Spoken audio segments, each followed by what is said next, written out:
Cricket रे कदली के 35 लाख टंकार खाईदेले कदली। दुर्नीति नहीं हाईकोर्ट रु आसिला नोटिस। काठगोड़ा रे बीसीसीआई जवाब रखिबे बाबू।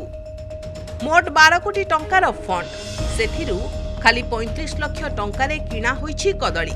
माने क्रिकेट रे कदली घोटाला। खबरटा टिके खटका लागुथिबो निश्चय, हेले एहा संपूर्ण सत। अन्य केउ देशरे नुहे बरं भारत रे घटिछि। विश्वर सबुठु धनी क्रिकेट बोर्ड बीसीसीआई रु आसीछि दुर्नीतिर गंध। किए खाईगला एते टंकार कदली, खेलाड़ी ना कर्तृपक्ष, ताहा एबे प्रश्नवाची।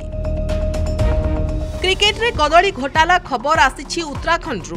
35 लाख टंकारे कदली किणा जिबा नै हाईकोर्ट बीसीसीआई को नोटिस जारी करिसंती। 12 कोटी टंकार सरकारी फंड को विभिन्न आଳରେ चळू होइथिबा नै मामला रुजु हेबा परे भारतीय क्रिकेट कंट्रोल बोर्ड को जवाब तलब करिसंती उत्तराखंड उच्च न्यायालय। देहरादून संजय राउत नामक जने व्यक्ति एवं किछि क्रिकेट प्रेमी घोटाला नै अदालत को द्वारस्थ होइथिले। उत्तराखंड क्रिकेट एसोसिएशन 2024-25 आर्थिक वर्षर ऑडिट रिपोर्टर जांच पाई कोर्ट को अनुरोध करथिले। एथिपई मध्य याचिका दायर होईछि। तेबे मंगलवार जस्टिस मनोज कुमार तिवारी को सिंगल बेंच मामलार शुणाणी करी नोटिस पठाइछंती।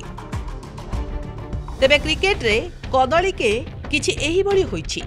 खेलाड़ी को स्किल डेवलप एवं टूर्नामेंट आयोजन पई उत्तराखंड क्रिकेट बोर्ड को सरकारी अर्थ मिलिथिला। एथिरु 6.4 कोटी टंका इवेंट मैनेजमेंट रे खर्च होईछि।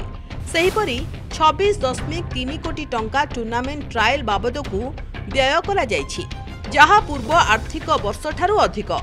गत वर्ष ए बाबद रे 22.3 कोटी टंका खर्च होइथिला। एहा छडा खेलाड़ी को खाइबा लागि 35 लाख टंकार कदली किणा जाइतिबा ऑडिट रिपोर्ट रे दर्शा जाइछि, जहां समस्तंकु आश्चर्यचकित करिछि।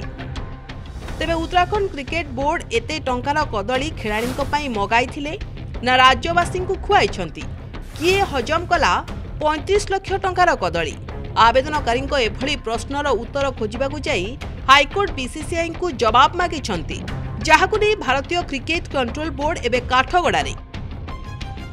अन्यपटे अभियोगकारी मुख्य अभियोग हेउछि उत्तराखंड क्रिकेट एसोसिएशन खेलाड़ी खाद्यपेय और आयोजन आଳରେ कोटी कोटी टंका चळू करिछि, हेले खेलाड़ी को देइथिबा प्रतिश्रुति पूरण करू नाही। उत्तराखंड उच्च अदालत एही मामला को गंभीरतार सह नै शुणाणी करूछंती। Bureau report प्रमेय.com।